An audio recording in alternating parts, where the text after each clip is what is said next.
Seguimos entonces con nuestro panel de tecnología, gestión del talento y experiencia del cliente.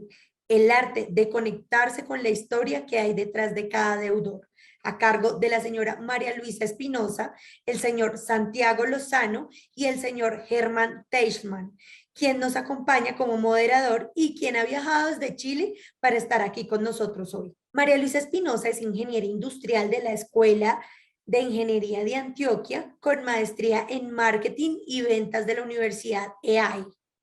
Tiene más de 10 años de experiencia en el sector financiero, en áreas comerciales y de riesgo. Actualmente es CEO de Avanto, una compañía que tiene como propósito ser la financiera que preste sus servicios al sector inmobiliario. Por otra parte, Santiago Lozano es abogado especialista en Derecho Comercial con 11 años de experiencia en el área de la cobranza de Bancolombia, desempeñando diferentes cargos, tales como analista de estrategia de cobranza jurídica, jefe de estrategia de cobranza prejurídica, pymes y empresas, gerente jurídico de cobranzas región Antioquia y actualmente gerente regional de cobranzas Antioquia. Actualmente es director de la revista Ciclo de Riesgo de Chile y socio y gerente de CIRA S.A. como un consultor para el diseño y o reingeniería de la estrategia, procesos, tecnología y medios de evaluación de riesgo, crédito y cobranza.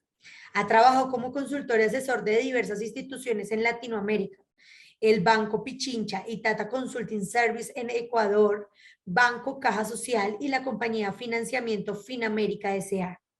Actualmente mi Banco de Colombia, la cooperativa Medalla Milagrosa de Paraguay y el Banco de Chile, la tarjeta Presto de Walmart y Universidad Técnico Federico Santa María y la Clínica del Condes de Chile, entre otros. Conferencista, panelista y moderador en congresos y seminarios internacionales. Damos la bienvenida a nuestros panelistas. Compatibilizar tecnología analítica y talento humano es, y para los que tienen más años de experiencia, es algo que se ha planteado desde siempre en la cobranza. Sin ir más lejos, voy a mencionar, y haciendo un poco de historia, cuando llegaron los primeros discadores predictivos, estoy hablando quizás hace 25 años atrás, todo el mundo decía, esta máquina va a revolucionar la cobranza, se busca la eficiencia, ¿no es cierto?, hacer más con menos, ya ojalá 12, 18, 24 contactos hora, contactos positivos, dejando de lado todo lo que era el conocimiento del cliente, la empatía con el cliente. Posteriormente, y a modo de ejemplo, también vinieron los outsourcing offshore, donde se empezó a plantear, bueno, ¿cómo es posible? Yo creo que aquí pasa, y en todas partes pasa, ¿cómo es posible que a mi cliente lo llame una persona de otro país o de otra región, con un acento distinto, con costumbres distintas? Entonces ahí se planteaba, ¿qué hacemos para poder trabajar por un tema de costos básicamente y a la vez ser eficiente, dado que muchos deudores rechazaban el contacto que venía, que no era de su propio origen?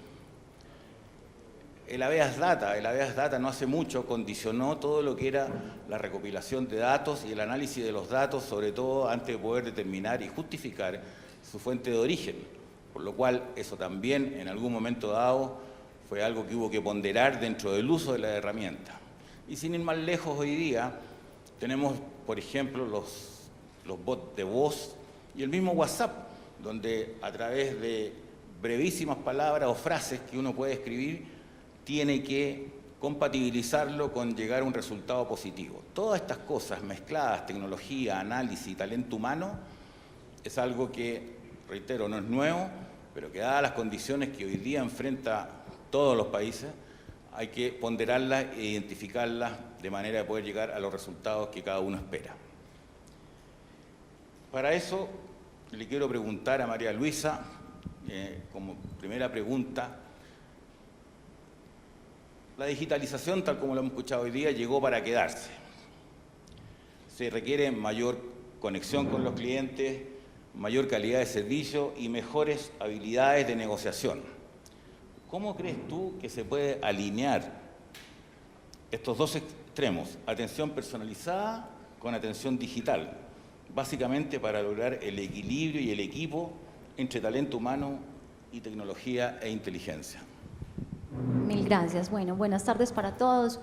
Yo creo que, como bien lo dices, es alinear, no es un tema de extremos, no es ni digital ni la asesoría personalizada, es como ir entendiendo quién es cada cliente, qué necesita, cómo los voy segmentando. Ya hoy tenemos mucha data, muchas herramientas que nos permiten empezar a entender, pues o ir entendiendo continuamente cuáles son los gustos y las preferencias del cliente. Yo la verdad es que no creo que sea blanco ni negro, o sea, no es totalmente digital ni totalmente asesoría personalizada.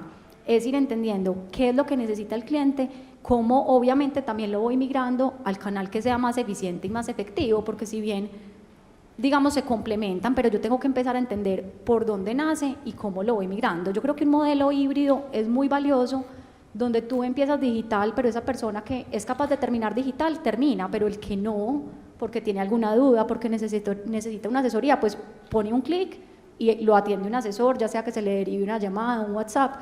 Pero yo creo que es complementar ambos canales.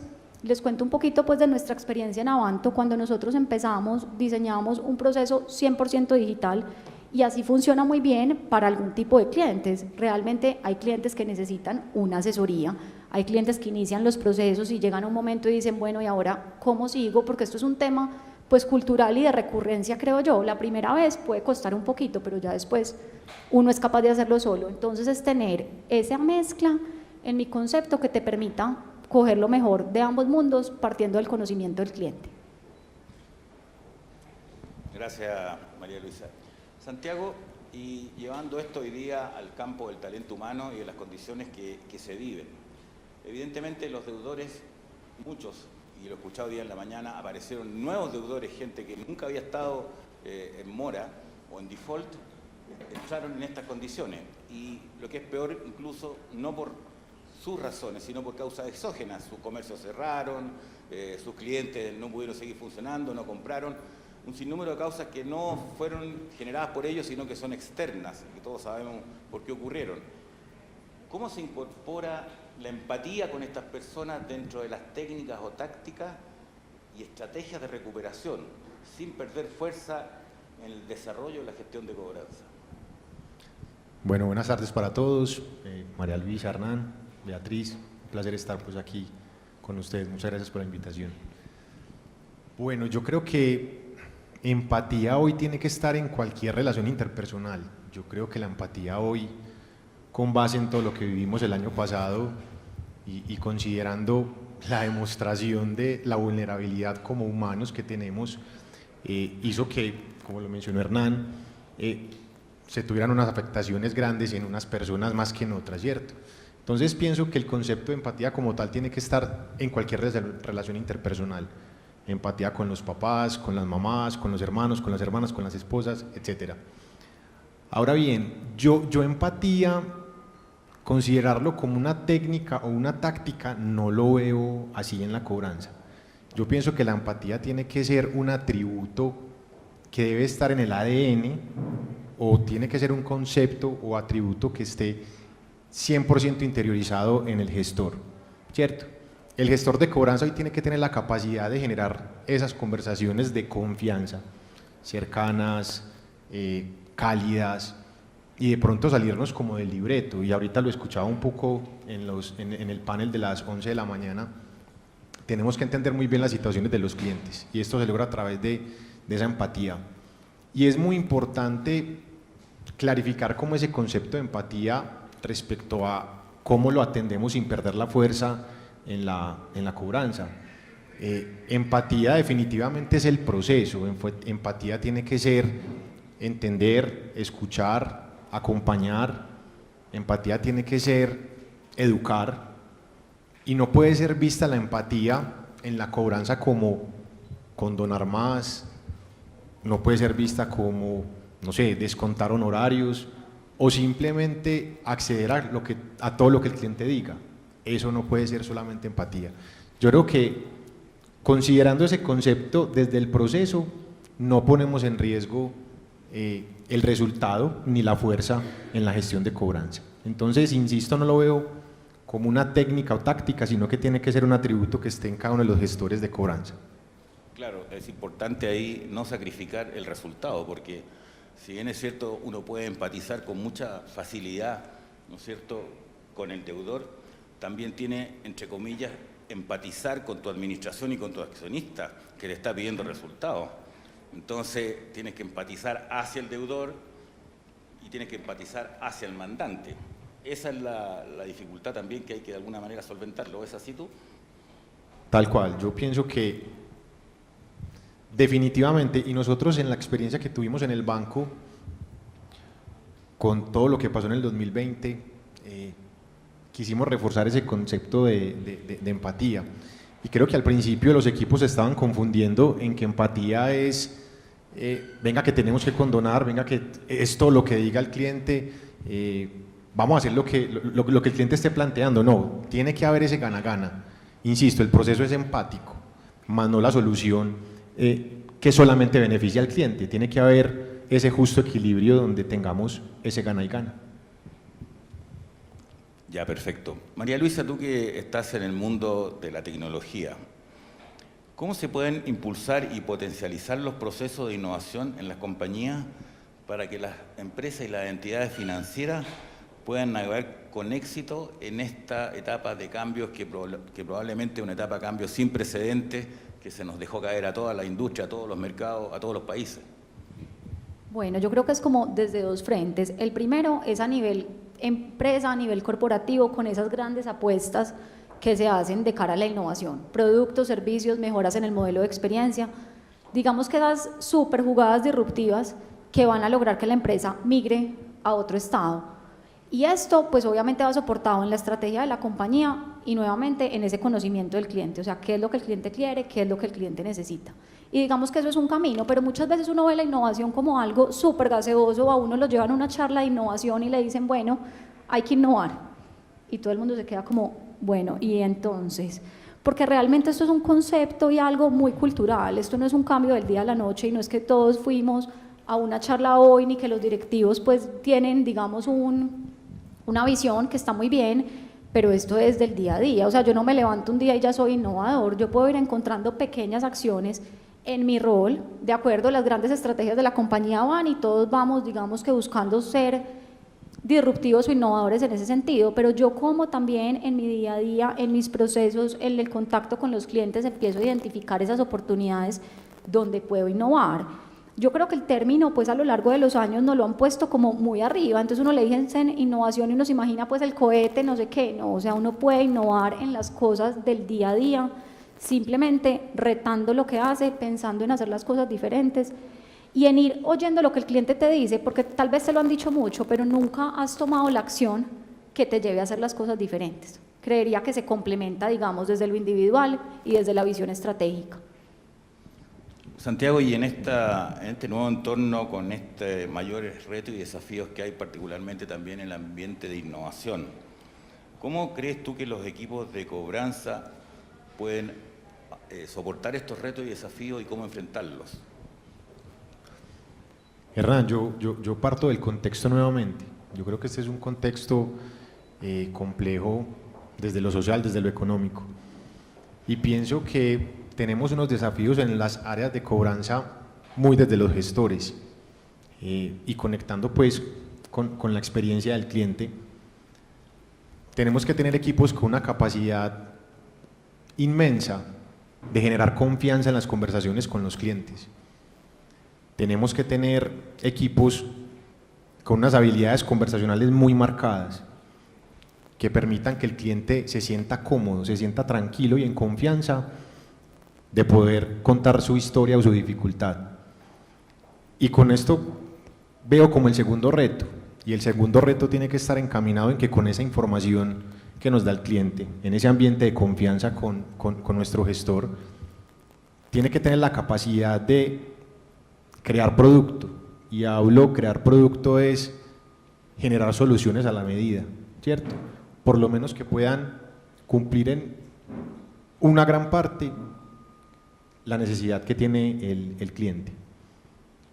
Viene un tercer reto que si seguimos en esa misma cadena vamos a tener una generación de valor importante de cara a la experiencia y al resultado, y es poder materializar esas alternativas diferentes desde lo operativo, desde lo tecnológico, donde muchas veces nos frenamos. Somos muy creativos, pero cuando vamos y vemos los sistemas, son unos sistemas robustos, son unos sistemas restrictivos, y pienso que ese es el tercer reto que tenemos como áreas de cobranza. Entonces lo resumo como en 3 frentes importantes: desde el gestor, la capacidad de generar confianza en las conversaciones, tener la capacidad de ser creativos y poder generar nuevas alternativas muy a la medida, y tercero, poder materializarlas. Creo que esos son como los grandes retos que tenemos desde la visión del frente de cobranza, insisto, con la premisa de la experiencia y del resultado también.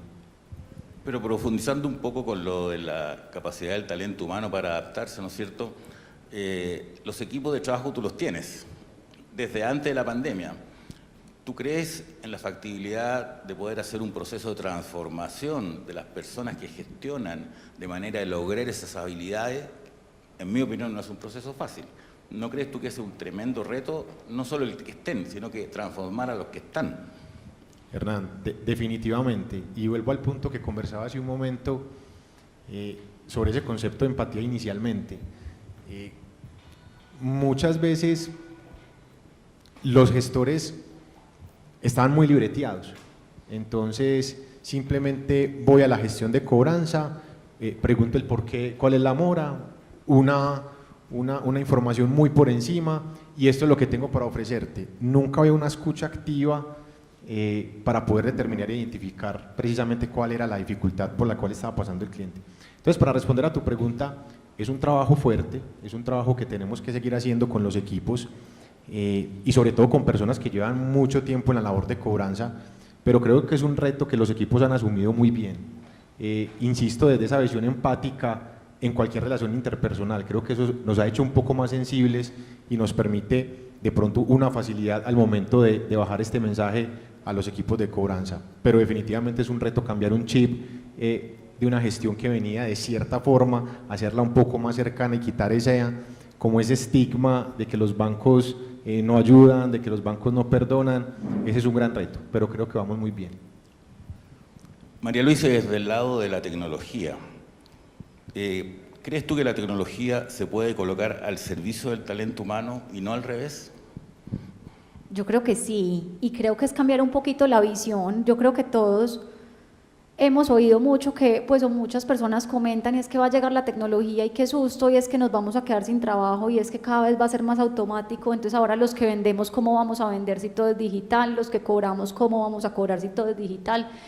Y yo creo que es cambiar como el paradigma y lo que pensamos de la tecnología. La tecnología no es una barrera, al contrario, nos da ese soporte para que nuestra vida sea más fácil, con herramientas que incluyen todo el tema de analítica, todo el tema de digitalización de procesos. Pues yo creo que uno volviéndose la vida como más fácil en ese tema operativo, en ese primer contacto, ya tú te dedicas a lo que como humanos pues somos expertos y somos excelentes, y es cómo buscar las soluciones, cómo pensar diferente y cómo hacer las cosas cada vez mejores para el cliente. Entonces es no cerrarnos a que el riesgo que tenemos por la tecnología, sino que saquémosle todo el provecho y hagamos un uso de ella. Ahora, la tecnología tampoco pues es que se vaya sola toda la vida y no necesite esa retroalimentación. Ahí estamos nosotros, porque las herramientas necesitan unas características de disponibilidad, de calidad y por supuesto de refinamiento. Uno empieza con unos procesos y con unas tecnologías, pero en el día a día oportunidades hay todas. Entonces yo diría que es como nosotros como personas nos sentamos a sacarle provecho a esa tecnología y a retroalimentarla para que nos siga dando lo que queremos, y de esa forma dedicarnos a lo que muy bien sabemos hacer, que es pensar y hacer las cosas diferentes. Pero dentro de eso y dentro de tus clientes, y yo estoy de acuerdo contigo que la tecnología debería ser un generador de oportunidades, más allá que una barrera o un elemento que condiciona a las personas. Entre tus clientes y con los cuales has tratado tú, ¿lo ven así? ¿Se palpa esa realidad o hay un rechazo a la tecnología? Yo creo que el cliente lo valora una vez lo experimenta, pero ese primer contacto, ese primer acercamiento, sobre todo en el mercado de nosotros en Avanto, que son personas mayores, da cierto temor. Y por eso es que hemos llegado a ese modelo que les contaba ahorita, un poquito más híbrido, donde yo lo voy asistiendo, él ya le pierde el susto y ya la próxima vez es capaz, digamos que de abordarlo pues en términos de autogestión y solito. Yo creo que sí, la gente lo valora, hay temor y hay que encontrar las herramientas para ir venciendo esos temores. Y hablando de atributos, Santiago, y volviendo al talento humano, ¿cuál crees tú que son los atributos y competencias que debe tener hoy día los asesores de recuperación de cara a estos clientes que son más sensibles, con una situación más compleja y a la vez con más información también, que es un elemento no menor cuando tú tienes que entrar a conversar con ellos y a empatizar con ellos?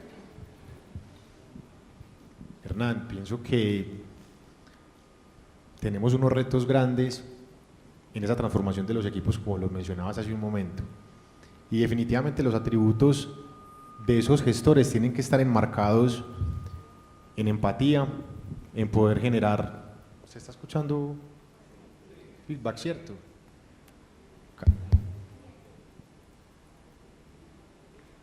¿Sí? ¿Ahí? Ya, ok. Entonces tenemos que tener gestores empáticos, tenemos que tener gestores que sepan ponerse los zapatos del cliente y caminar con ellos para entender muy bien cuáles son sus necesidades. Gestores expertos, porque de nada sirve ser muy empático, muy querido, muy buena gente, te escucho, entiendo todo, pero no conozco las políticas, no conozco cómo moverme dentro del banco, no conozco mis aplicativos. Entonces hay que tener una experticia para poder también generar esa conexión de confianza con el cliente. Y finalmente, tenemos que ser oportunos y tenemos que ser veloces.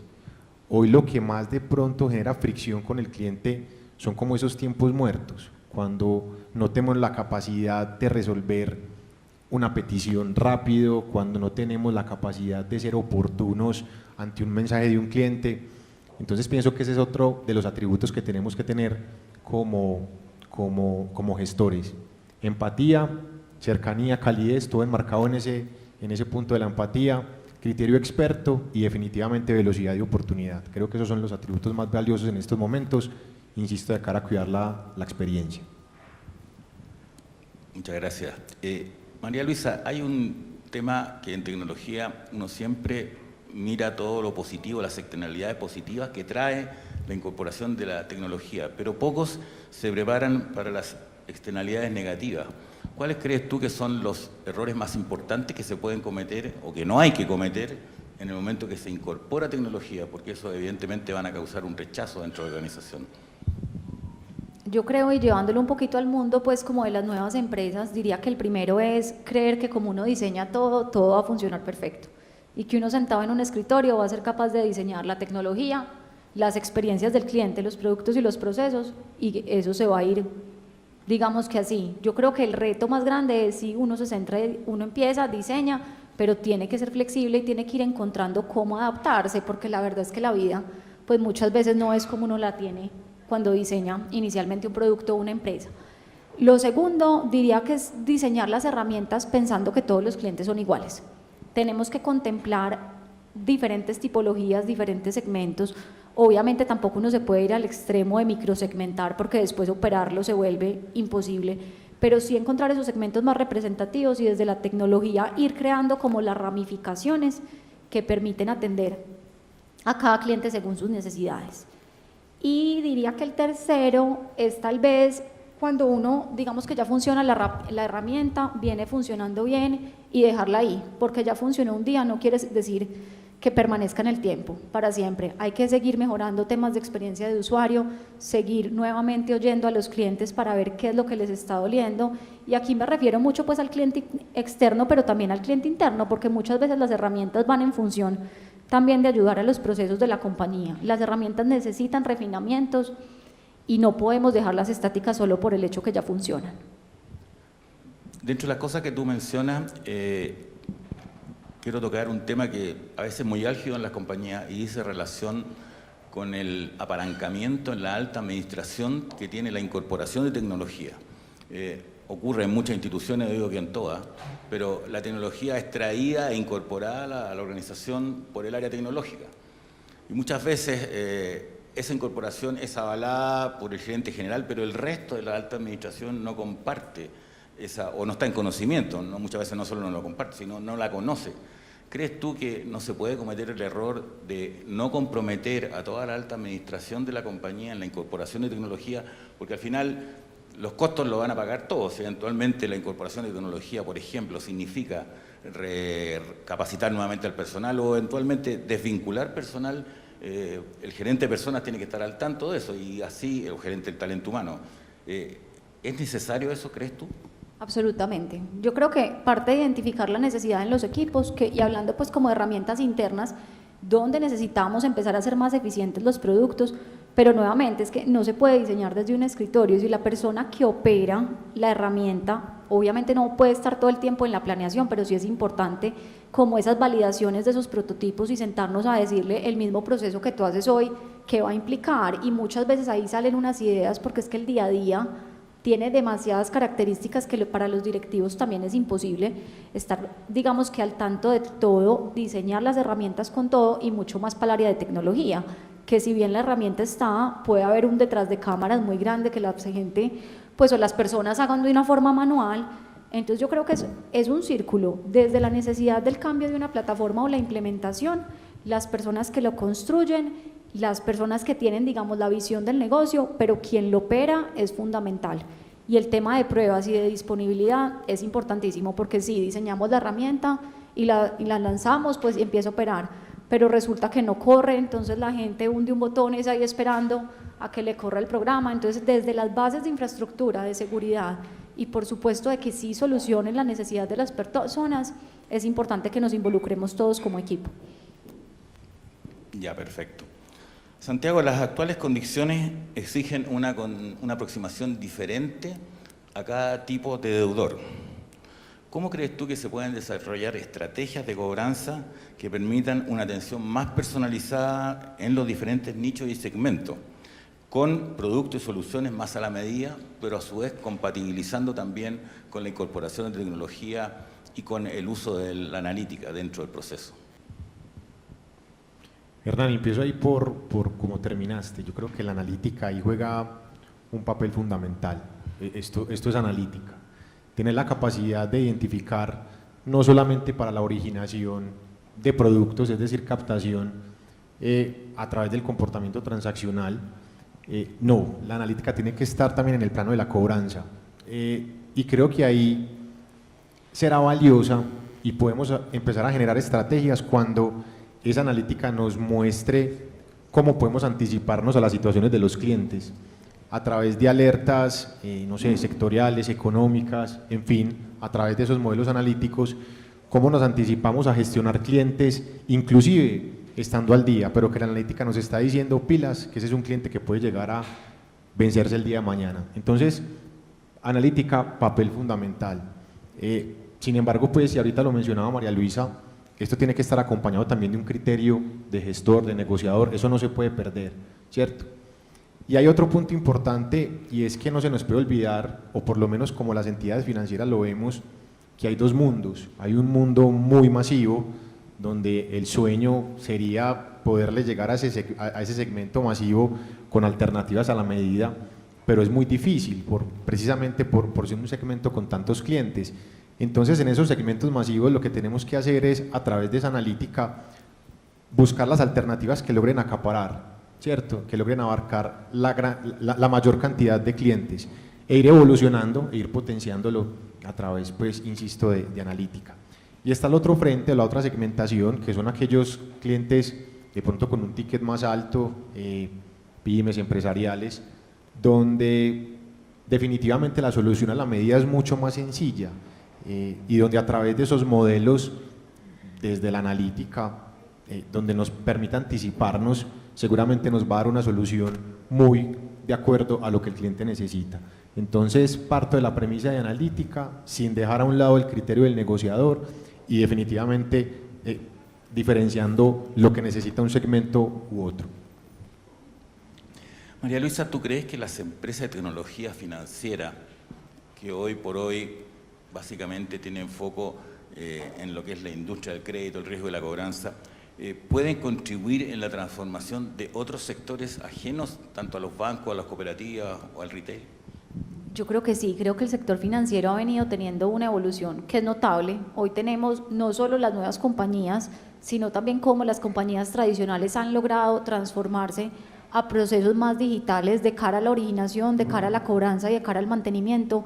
Y este aprendizaje lo tenemos que llevar a otros sectores. Nosotros en este momento que trabajamos muy en llave con el sector inmobiliario es un sector que viene rezagado de cara a la toma de decisiones, sobre todo para esos estudios de inquilinos, a quién le van a otorgar un crédito. O sea, es un sector que sigue pidiendo 2 codeudores, sigue pidiendo documentación en todos los clientes, se demoran pues y los tiempos son grandes, y teniendo en cuenta pues que el arriendo, por ejemplo, es prioridad de pago en la vida de las personas, hay una oportunidad grande. Y siento que nosotros ya hemos venido recorriendo este camino con analítica, con todos los criterios pues de otorgamiento, luego de cobranza, que también para el sector inmobiliario pues son importantes, y es como llevar lo que hemos aprendido a lo largo de estos años a ese sector, y como este pues hay muchos otros. La verdad es que la industria fintech fue la primera, digamos que nació con este apellido de tecnología. Ya hoy la PropTech, que es la del real estate, también está, y ya han surgido muchas compañías que están ayudando a que el sector inmobiliario tenga procesos cada vez más ágiles y más digitales, y nosotros pues en el sector hemos recorrido un camino muy importante. Es que yo me acuerdo pues hace 10 años cuando yo empecé, los procesos de otorgamiento eran supremamente diferentes, llenábamos unos formularios muy grandes, había unas personas que se encargaban de transcribir una solicitud de crédito a los sistemas para toma de decisiones, era una única política para todos. Ya migramos, ya somos capaces con la cédula y por supuesto pues las bases de datos que soportan nuestras operaciones, de tomar una decisión, de tener segmentos, de hacer pruebas A/B testing, de ir entendiendo quién es, testear y devolverme si no me funciona. Y este camino hay que compartirlo, creo que hay que compartirlo al resto de sectores. De cara a lo que viene en el 2022, hay que sortear éxitos y desafíos importantes como son las megatendencias, la digitalización, el Big Data, la conectividad global, etc. ¿De qué manera se pueden preparar las entidades para este 2022? Si es que no está muy encima ya. ¿Cómo lo ven ustedes? Bueno, yo creo que es importante, y creo que lo vimos esta semana con la caída de WhatsApp. O sea, siempre hay que tener un plan B. Y yo creo que todos nos dimos cuenta de lo adictos y la necesidad que tenemos a WhatsApp, no solo hoy para nuestra vida social, la verdad es que trabajamos por el celular, muchos de nosotros. Entonces creo que el tema de contingencia se vuelve importantísimo, el tema de tiempos de recuperación, nuevamente volviendo a lo que pasó esta semana, pues nadie quiere que se le caiga en su plataforma, pero si se cae hay que recuperarla lo más rápido posible. Obviamente seguridad sigue siendo pues la megatendencia, todos los datos son demasiado sensibles, hay personas que se dedican a ver cómo los vamos a vulnerar y cómo los van a hacer uso pues de ellos en una forma no adecuada, y muchas veces hasta por hacerle como la jugada a uno para decirle venga que es que usted sí se puede caer. Entonces yo diría que de cara a la tecnología, importantísimo planes de continuidad del negocio, temas de seguridad, y de cara a los clientes irlos acompañando, porque ya nos dimos cuenta que en un fin de semana nos cambia la vida, y digamos que ya hoy aprendimos a vivir en esta nueva normalidad, pero no sabemos qué viene más adelante. Entonces creo que hay que estar monitoreando muy de cerca sus comportamientos de los consumidores, lo que va pasando en otros países. Yo creo que en la pandemia, y yo estaba pues en ese momento en otra compañía, y nosotros sí sabíamos que en el mundo estaba pasando algo, pero como que lo veíamos tan lejos. Tal vez de pronto yo he hecho esta reflexión, ¿será que nos debimos haber preparado antes viendo lo que pasaba en otros países y empezar antes? Pero nos cogió un fin de semana que nos dijeron todo el mundo para la casa, nadie sale. Entonces es ir monitoreando muy bien como ese pulso, creo que mundial. Santiago, y desde el punto de vista del talento humano y los procesos que tú conoces mejor. Vale, Hernán, mira, yo creo que definitivamente seguir potenciando ese talento humano, en ese mensaje empático que como banco estamos transmitiendo, y que efectivamente hay que no solamente contarlo, sino también materializarlo. Entonces creo que ese es el primer reto de cara pues al 2022. Lo segundo es seguir fortaleciendo esos modelos analíticos que definitivamente nos permitan anticiparnos a lo que viene. Yo creo que hoy desde la visión de cartera, o por lo menos como lo estamos viendo, lo llamo una tensa calma. Todavía hay muchos créditos congelados que apenas este último trimestre van a empezar a descongelarse, y definitivamente tenemos que estar preparados para lo que se pueda venir. visualizábamos un segundo semestre un poco más crítico desde los vencimientos. Sin embargo, identificamos que el cliente hoy lo que necesita es tiempo. El cliente no necesita muchas veces una medida estructural, sino que necesita tiempo. Entonces, digamos que eso desde la puntualidad, pero definitivamente esos modelos nos tienen que llevar a anticiparnos, a estar preparados para que el 2022 no nos vaya a coger sin plan B, como lo mencionaba María Luisa, en caso de cualquier pues otra contingencia. Pero creo que en esos dos frentes resumo lo que nos puede ocupar bastante en el 2022. Pero mira, sin intentar profundizar en modelos predictivos, pero lo he leído en varias partes, entre paréntesis, en una de las revistas publicaste algo tú, Beatriz. Es la data, el modelo predictivo en general se fundamenta en la historia, o sea, hacer modelos predictivos sin historia es bien difícil. ¿Crees tú que la historia que hay hacia atrás refleja adecuadamente y hace posible la construcción de un modelo predictivo que se maneje en una dispersión razonable? ¿O las circunstancias han cambiado tanto que los modelos predictivos con la data anterior no necesariamente van a predecir lo que debiera ocurrir? Hernán, mira, pienso que, y creo que nos pasó a todos los que tenemos metas de cartera vencida, los que tenemos metas de originación, el 2020 no puede ser tenido en cuenta o no puede ser visto como se mira o como se miraba antes del 2020, ¿cierto? Creo que tiene que mirarse de una manera diferente. Y esos modelos analíticos, y vuelvo al punto que se conversaba ahorita con María Luisa, tienen que tener una constante retroalimentación de nosotros como conocedores de las situaciones, como conocedores del sistema, como conocedores del negocio.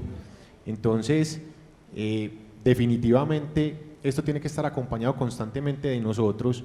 La analítica juega un papel fundamental y esos modelos predictivos, y nos pasa hoy, hoy tenemos un modelo predictivo de clientes al día con alertas altas, donde constantemente tenemos que estar retroalimentando el modelo a través del conocimiento que tienen los gestores del caso, porque muchas veces no está reflejando la realidad, porque seguramente esos históricos, si cogemos ese de 2020, no nos está mostrando la realidad. Entonces creo que el reto es ese, seguir retroalimentando, pero seguir trabajando en esos modelos analíticos. Y yo te complementaría, se te complementaría en algo, y es que me hiciste perder la idea. Esos modelos también tienen segmentos, y hay gente que en la pandemia...